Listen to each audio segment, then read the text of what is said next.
Menurut gue setuju banget ya naturalisasi banyak bila perlu 23 squad pemain Indonesia dinaturalisasi semua karena kemarin baru mainin 7 orang aja udah sebagus itu kan. Mengingat mereka semua belum punya jam terbang dan chemistry yang cukup. Oh itu udah ya Australia udah lumayan ketar-ketir lah ya.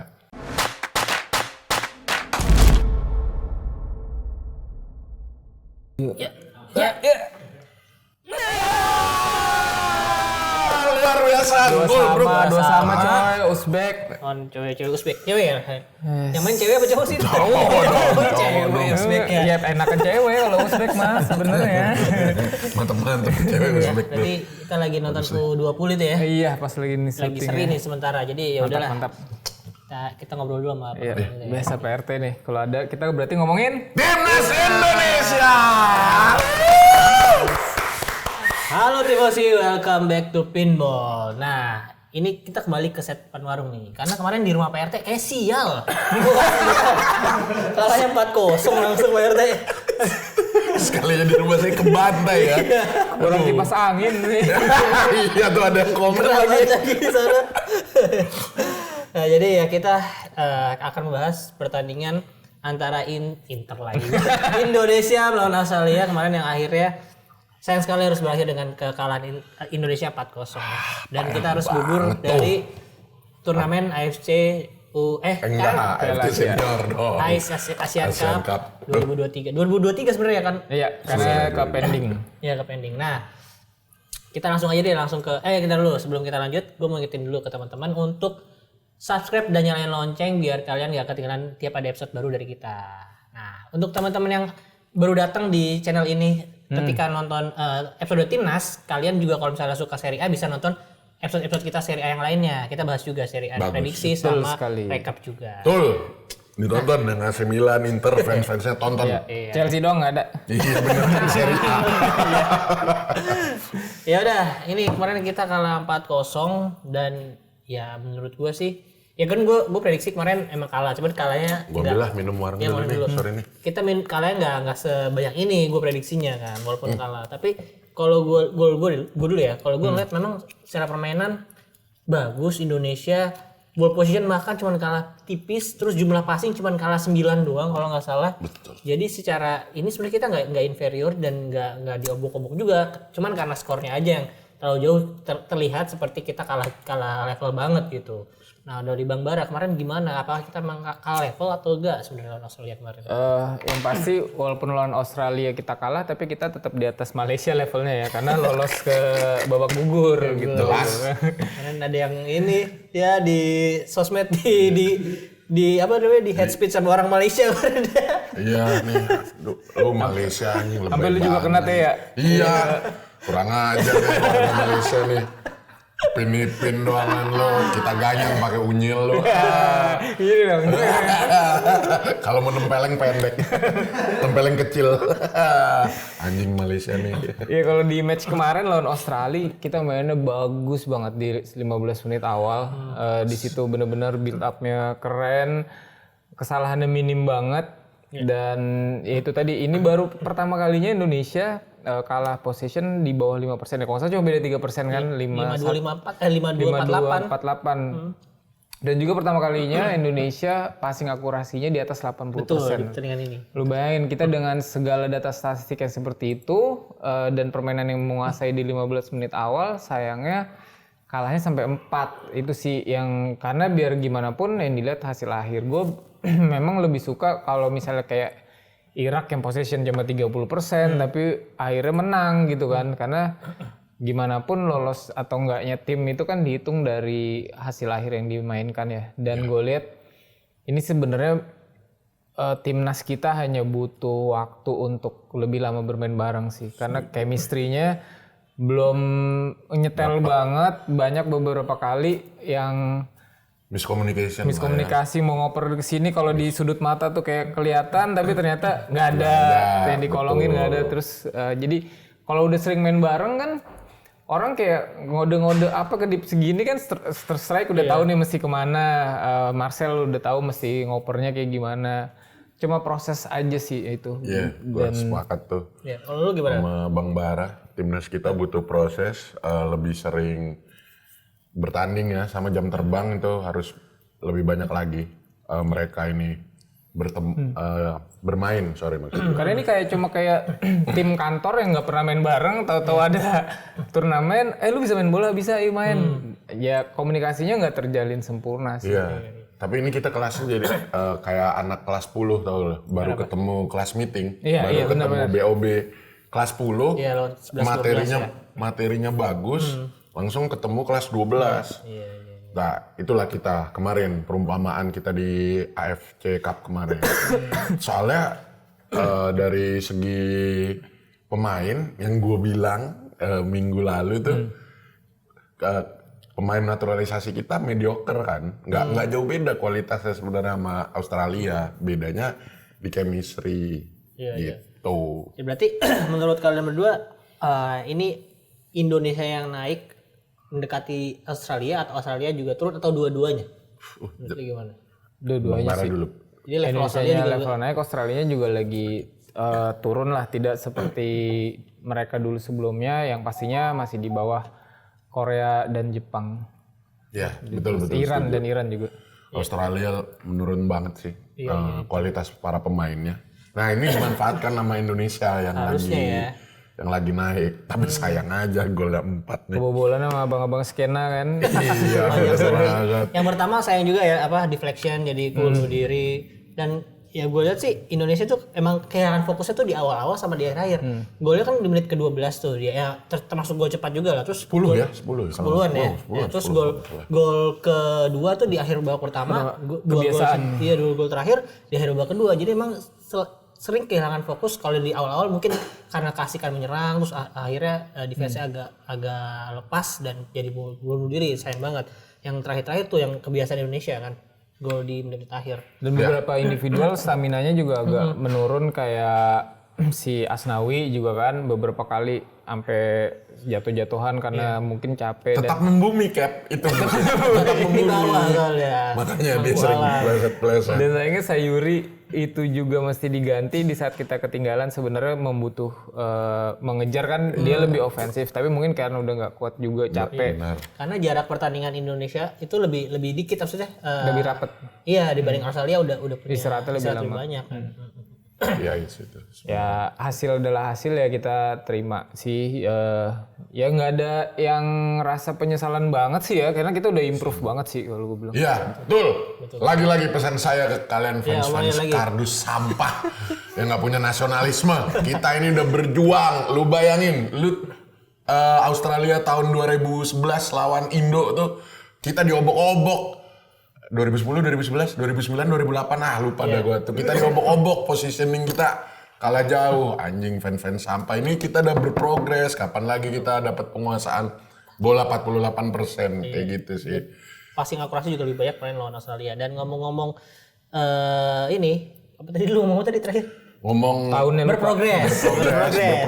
Kalau berprogres, ini kan Indonesia juga lagi berprogres dengan pemain-pemain naturalisasinya. Maksudnya ini udah sekarang kan udah nambah lagi Jay Itzes, terus Martin Paes kemarin, Tom Hay, yang lagi ongoing juga si Nathan sama si Orat Mangun kan. Ya, nah, apakah kalian setuju nih dengan komposisi pemain yang makin banyak naturalisasinya nih? Tapi yang levelnya yang kayak yang seperti kita bilang ya masih di sini lah, bukan yang main Serie A, main EPL, ya masih yang seperti itu. Apakah lu setuju dan gimana?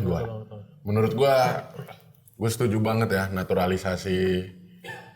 Banyak bila perlu 23 squad pemain Indonesia dinaturalisasi semua, karena kemarin baru mainin 7 orang aja udah sebagus itu kan. Mengingat mereka semua belum punya jam terbang dan chemistry yang cukup. Itu udah ya, Australia udah lumayan ketar-ketir lah ya. Nah terus ditambah lagi 4 pemain naturalisasi tambahan. Gue sih berharap semuanya nanti masuk timnas perform. Gue lebih berharap pemain naturalisasi si Tom Hay. Tom Hay ini yang amat sangat dibutuhkan di lini tengah Indonesia nih. Biar anak-anak muda, generasi penerus bangsa yang main bola tuh ngerti jadi gelandang tuh harus ngapain tuh. Dicontohin sama Tom Hay kan ntar. Terus tadi komposisi pemain. Ya gue setuju. Dengan banyak pemain Dengan keturunan banyak lu pemain nggak terlalu ini kan nggak terlalu masalah asalkan memang dia lebih bagus skill daripada pemain yang Betul. ini ya. Jangan cuma karena dia pemain luar doang. Padahal misalnya pemain luar tapi skillnya nggak lebih bagus dari Indonesia juga jangan dipakai gitu maksudnya. Betul, iya jangan dipakai. Makanya Tom Hai kan standarnya jadi Tom Hai gelandang-gelandang kita. Udah nggak Evan Dimas lagi. Gue pengen Tom Hai sih duet sama Tom DeLonge. Sama Bling sekarang Tom Holland udah ada Bling ya. Saya di mana sih? Masih ya? Iya. Nah, kalau kemarin nih dari berarti 4 kali pertandingan, sebenarnya menurut lu posisi apa yang paling urgent untuk diperbaiki, Bang? Apakah kiper, Striker dan kiper. striker dan kiper ya? Striker dan kiper. Nah, itu kan kebetulan ada Martin Paes nih. Apakah Martin Paes yang kalau kita lihat dari kemarin di FC Dallas habis turnamen pramusim lawan Inter Miami, lu nonton nggak highlight apakah dia udah bisa seenggaknya lebih baik daripada Hernando gitu? Ya pasti sih dengan level dia posisi inti di Dallas Maverick. Beda dengan basket. Dia juga Lucu terus ini orang ini. dia termasuk yang statistik penyelamatannya juga paling tinggi di MLS sampai dengan musim ini dengan postur yang ideal. Emang kiper menjadi krusial karena kemarin lagi-lagi bawaan molding orang Indonesia ya, cetakannya kan memang udah kebaca tuh nih, cetakan lu tingginya segini doang nih gitu. Betul. Jadi mau nggak mau ya kalau ada yang bilang ini Argentina, Meksiko pendek-pendek bisa jago gitu. Ya beda juga karena Kasih tahu aja ke mereka itu beda bodoh, mereka tuh dari kecil didikannya Eropa, tolol. liganya mereka tuh udah jauh lebih maju dari kita, lebih kompetitif. Jadi karena permainan kolektif itu semua saling mengimbangi, kipernya mungkin pendek tapi backnya ada yang tinggi dan juga dengan permainan mereka yang bagus jadi mengangkat timnya semuanya. Tapi kalau Indonesia masih timpang gini ya kiper yang mempunyai postur ideal bisa menjadi pembeda kalau gue bilang sih gitu. Dan striker yang tajam, yang penyelesai. Indonesia belum ada sih di sekarang di senior terutama ya. Mungkin yang bawah-bawah kita bisa ngelihat Arkan Fikri lumayan tajam. Kok Arkan Fikri? Arkan Kakak? Iya ada Fikrinya. Ada juga yang Fikri Arkan ada. Kakak Fikri. Arkan Fikri tengah. Dia nggak ada nama Fikrinya. Beda orang. Beda orang. Kalau Fikri beda. Iya, Nggak semua orang Arkan dipaksain kali. Arkan Kakak pokoknya anaknya Mas Pur lah. Nah, itu anaknya Mas Pur itu dia cukup punya prospek ya. Tapi memang sebenarnya kita di kelompok umur hampir semuanya prospek karena dulu hoki juga bagus, Sananta juga bagus. Mengingat Bagus Kavi, bagus juga. Iya. Betul. Striker tapi memang kita butuh big man sih. Kalau pribadi permainan gue ya, gue menyukai seorang big man di sebuah tim. Kita harus punya big man sih gue rasa. Nah, kalau striker udah ada belum sih nama-nama yang rumor ya, setahu gue Orat Mangun itu agak melebar, agak winger gitu. Betul. Terakhir cuman Ragnar Orat Mangun aja sih. Ya sama kita kalau kita ngomongin naturalisasi striker katanya kemarin stoknya sedikit ya kata orang-orang yang mereka yang mengurusi bola itu katanya stoknya nggak terlalu banyak. Atau mungkin dapat nih satu keturunan tapi mereka lebih pilih Belanda atau negara-negara Eropa seperti itu. Iya, kalau gue sih waktu itu ada satu nama yang Belanda juga, itu mainnya di Bolonya di Serie A. Tapi udah nolak kan dia. Ya, dia nolak katanya ya, jadi ya saya. Nah itu kan, itu seperti itu lagi siapa mau Tapi main. nanti dia nyesel kalau tua. Maksudnya dia nggak nembus-nembus juga karena ada Zirkzee juga di Belanda. Iya. Zirkzee. Amin. Dia ke Indonesia aja dah. Lu tahu diri, lu sangkatan sama Zirkzee ya kan. Lu mau ngapain? Udah Malu main cuma di Bolonya doang lagi, ya kan? Coba di City, AC Milan kali Inter. Di Bolonya aja cadangan Zirkzee, di timnasnya juga nggak bisa bersaing. Mending main di Indo. Iya. Tapi paling gue pengen ngituin ke teman-teman kalau kita naturalisasi itu bahasa prosesnya ya. Karena kan dari awal kita udah bilang kalau kita lebih suka menyebut itu adalah pemain keturunan. Betul. Tapi kan kalau Tom Hai itu kan masih warga negara asing. Ada kelas A, B, C, D soalnya kan kalau bahasa PSS itu. A itu yang sempat kehilangan ininya apa? Keperjakaan. Iya. Nah, dia kayak punya dia punya dua paspor tapi kan Indonesia nggak ada itu. Dia sempat kehilangan tapi bisa balik lagi. B itu yang dari keturunan dari ibu langsung. C itu yang kakek nenek. D itu yang kayak Christian Gonzalez yang udah lama di Indonesia 5 tahun gitu. Oke, mungkin mengenai pelatih sekarang. Wih, ini menarik nih, lagi heboh-hebohnya ini Bang nih. Iya, ini kan kalau gue nggak salah, gue lihat di kemarin Pak Erick Thohir sempat di telepon conference ya, maksudnya di video call sama di acara suatu acara gitu, ditanyain, Pak gimana nasib STY nih, apakah akan diperpanjang dengan hasil ini?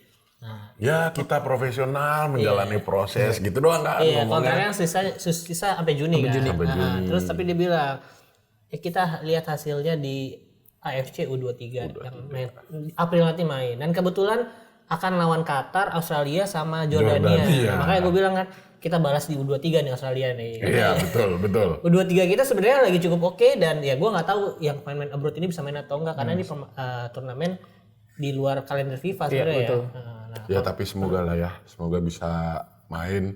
Maksudnya lobby-lobbyan Pak Erik lah, tolonglah Pak Erik paksa mereka main di Indo. nah, untuk pelatihnya dulu, ini kan udah pasti pelatihnya bakal dipegang STY. Nah menurut lu STY dengan yang kemarin hasil di apa nih di AFC, AFC. ya maksudnya di yang tim senior kemarin, despite ya anggaplah besok nggak lolos juga, apakah layak di out atau tetap stay nih? Gua masih punya statement yang sama kayak kemarin. Kalau STY mau out, tolong pelatihnya jangan yang lokal lah. Cari pelatih yang setara atau kualitasnya lebih dari Sintayong. Kalau lebih baik sih enggak ya, ngelihat kemarin pemain yang kurangnya cuman chemistry doang. Dan ya mungkin mereka bukan kesulitan apa bahasanya, kurang bisa beradaptasi dengan Sintayong mungkin, jadi harus membutuhkan waktu lebih banyak untuk beradaptasi dengan taktik Sintayong. Jadi pertahanin aja. Apapun hasil nanti di AFC 23 tetap pertahanin. Tetap pertahanin seharusnya seperti itu. Tapi kira-kira kalau bisa dipertahanin, apakah masih lama perjalanan ini untuk Indonesia bisa berbicara banyak lah di Asia? Karena sekarang kita kalau AFF sebenarnya udah nggak harus jadi target lagi. Menurut gue targetnya emang udah Asia kan. Menurut lu gimana? Menurut gue di tahun 2027 jawabannya kan Piala Asia lagi tuh kan tahun 2027 kasih udah target 8 besar gitu. Dengan komposisi pemain yang sama kan. Semoga mereka pas nanti di 2027 udah pada matang dan tidak ada yang cedera sama sekali dengan komposisi pemain yang seperti ini. Paling hilang Jordi Amat. Iya sih, dia 31 ya paling tua sekarang dia. Ya semoga masih bisa main kalau kuat tuh si Jordi. Ini gimana Bang Mar? Tapi kalau memang kan STY itu KPI-nya 2 ya kan, lolos di babak knockout yang senior dan juga lolos 8 besar di U23. Which is sebenarnya kita di 2 turnamen ini sayangnya kebagian di grup neraka semua nih, grup yang susah banget. Dan di U23 tantangannya lebih berat karena belum tentu pemain-pemain yang bermain di luar itu tadi dilepas sama klubnya masing-masing. Tapi ya kontrak adalah kontrak kan, lu KPI lu kerja, lu punya resiko ya kan. Ketika lu di challenge sama bos lu juga untuk mencapai hasil tertentu, yaitu hasil yang disepakati kan. Walaupun di sini yang gue rasa kenapa Erick Thohir bisa ngomong begitu, takutnya nih ada tekanan-tekanan dari banyak pihak nih. Makanya dia ngomong kalau ST-nya mau keluar, ya gue nggak bisa ngapa-ngapain gitu kan. Silahkan kan Erick Thohir ngomong kayak gitu. Dan kabarnya juga ST kan udah ada yang Minang itu Persikabo apa Persikat gitu. Jauh banget. Mereka emang nggak cocok nama ST mah. Kayak gitu. Tapi kalau ya tadi KPI harus dipenuhi. Kalau U23 memang nggak bisa lolos ke 8 besar, ya dia harus komit dengan kontrak tersebut, dengan target tersebut ya. Gue rasa sih STY out kalau memang U23-nya itu tidak bisa lolos ke babak gugur atau 8 besar di sini kan. Kayak gitu. Tapi balik lagi tadi kata Pak RT, penggantinya harus lebih baik lagi. Nah, kalau dari lu berdua nih, ini kasih deh satu nama, yang satu yang possible, satu yang ngasal-ngasal, bukan ngasal sih, maksudnya yang menurut lu bisa nih, yang dari pelatih sekarang yang lagi nganggur atau gimana gitu. Dari lu dulu Bang Rapon. Gue ya.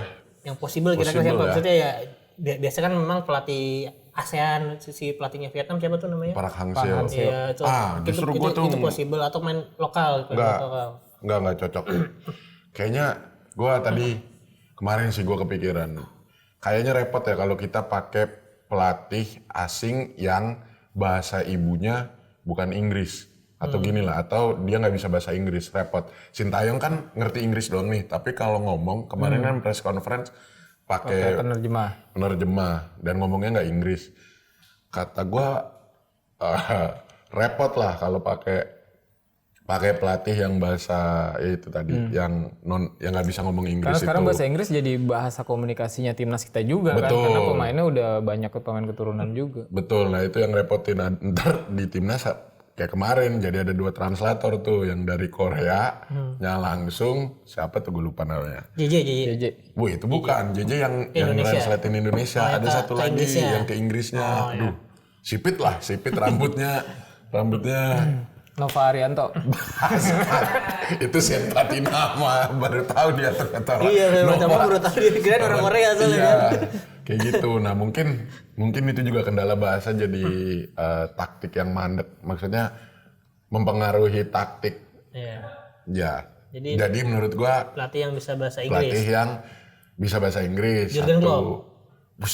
Itu mimpi banget itu. Itu ngidam-ngidamkan banget itu. Kemarin sih gue udah ngomong ya, kalau nggak Giovanni Van Bronckhorst, pelatih dari Jerman. Pelatih dari anjing. pelatih Spanyol tuh kebanyakan bisa ngomongin ini nggak sih? Bisa ngomong Inggris nggak sih?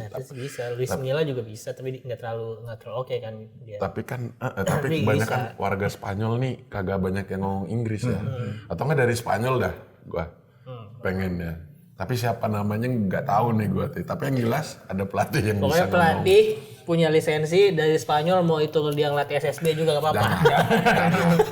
Yang kelasnya, balik lagi yang kelasnya setara dengan STY.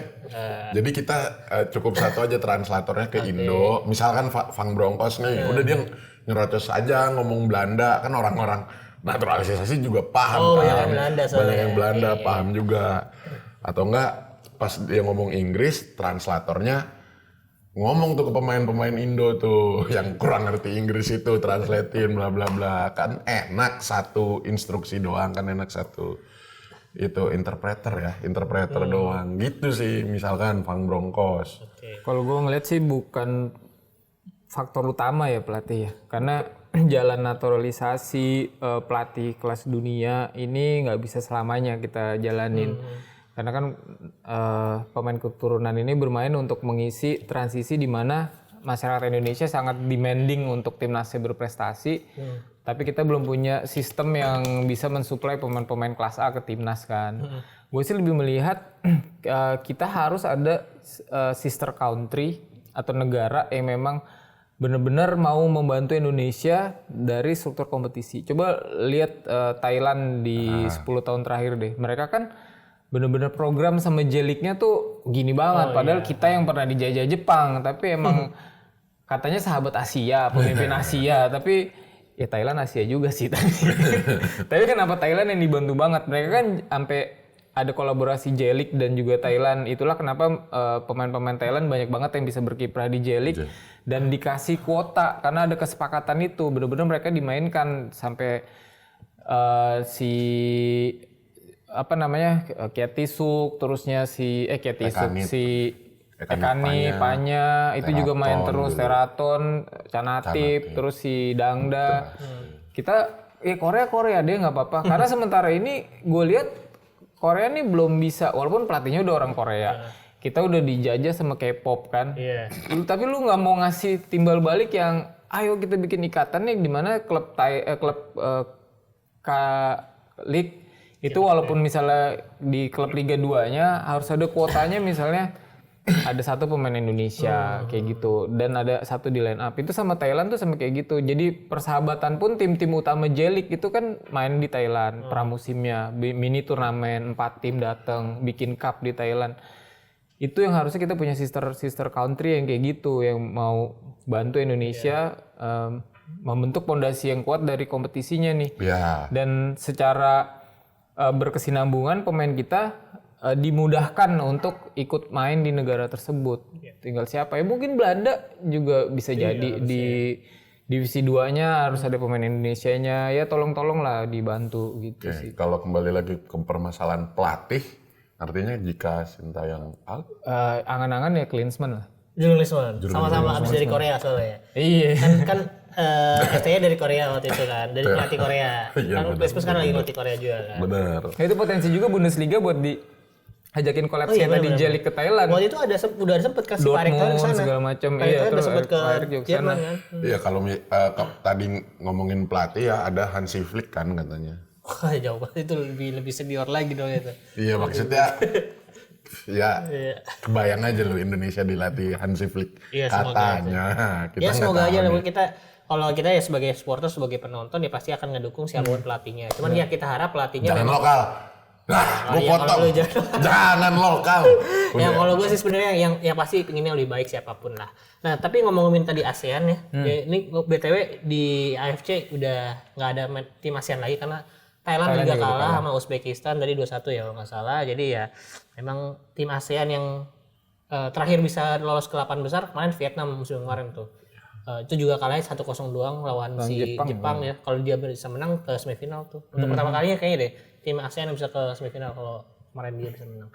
Nah kalau dari tim yang tersisa, lu menjagokan siapa nih? Kita ini aja deh ya karena Indonesia udah nggak ada nih. Kalau gue awalnya jagoin Irak tapi Irak juga udah gugur jadi gue masih bingung nih. Kalau lu siapa teman-teman? Gua Arab Saudi. Arab Saudi. Kenapa emang? Lu nonton Arab Saudi? Buka karena Roberto Mancini. Karena Roberto Mancini kan coachnya. Lawan Korea nanti dia malam ini. Betul itu. Semoga ya ini kan final yang kepagian kan. Ya. Di 16 besar gue jagoan Arab Saudi dah Korea Selatan pelatihnya aja pulang. Oh pulang sih. Sintayong kan pelatihnya pulang nih. Sintayong dari Korea pulang sama Indo. Udah negaranya juga balik aja ada ngapain. Gue jagoan Arab Saudi dah. Karena Roberto Mancini. Karena kasihan aja udah tanda tangan Roberto Mancini nggak dapat Piala Asia. Terus siapa Bang Bara?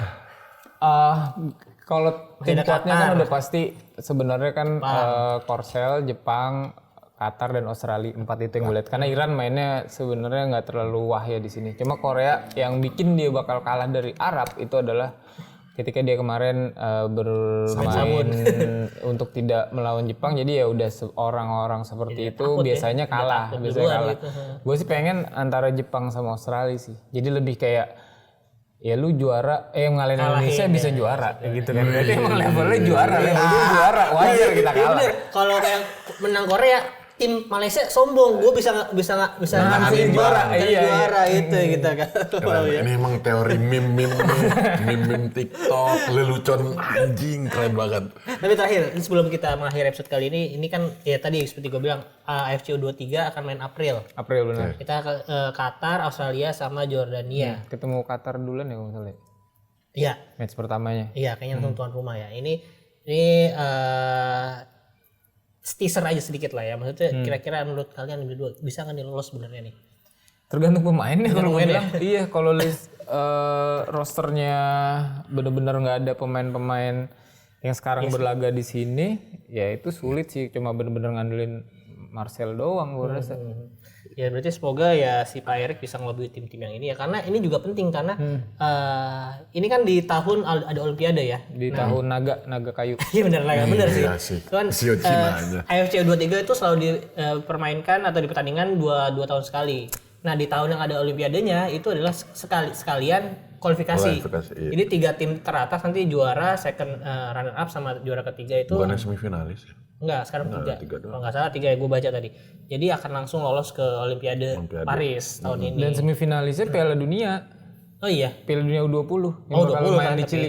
Piala Dunia U20. Iya, nah makanya ini sebenarnya cukup penting. Jadi semoga Pak Erick Thohir bisa lebih klub-klub yang minimal 4 lah. Minimal 4 yang main. Iya, makanya si Tom Hay gue pengen Tom Hay tapi kan ini U20. Oh ya, tapi 28 ya. JHS masih bisa. Jay nggak tahu. Nathan Jo 23 masih Jay. Venezia tapi kan. Nathan Joaon tuh yang masih kemungkinan bisa main. Iya. Yang naturalisasi. Dia Sonsi juga lagi di divisi 2 kan. Struik, Bagot, Hubner, sama Jenner 4 itu main lah. 4 main. Bisanya cuma nambah 2, Joaon sama JICS. Kalau lobiannya Mantep ya. Kiper si Liga MLS udah main lagi belum sih? Dia juga udah 26 ya soalnya. Udah prime age dia, nggak bisa, bukan U23. Kecuali Cyrus Margono. Cyrus Itu Margono. bisa. Oke. Ya balik lagi kalau sama ini sih, sama U23 nanti jadi ajang yang Sananta ya. Dah lu fit lah. Iya. Ya, lu buktiin tuh kualitas lu di situ tuh. Jebol-jebol Sip. habisin tuh. Ya udah. Nih kalau teman-teman pengen kita ada episode bahas U23, kalian komen di bawah ya. Nanti kalau misalnya banyak request, banyak yang nonton episode ini, pasti kita akan bikin lagi. Betul nggak? Betul banget. Sekalian kualifikasi Pildun tuh. Ada iya, bentar lagi ya. di Maret tuh kita kembali lagi timnas. Kalau timnas mah kita komen. pengennya bahas, cuma kita tergantung kalian juga. Ya udah, kalian juga boleh kasih analisa kalian dan komentar kalian juga mengenai permainan timnas Indonesia di AFC kemarin, apakah sudah sesuai ekspektasi kalian atau belum. Dan thank you juga untuk kalian yang udah nonton episode kali ini. Jangan lupa subscribe dan nyalain loncengnya biar gak ketinggalan tiap ada episode baru. Gua, Bang Bara, Bang Dapon pamit ya. Jadi see you on another episode. Bye.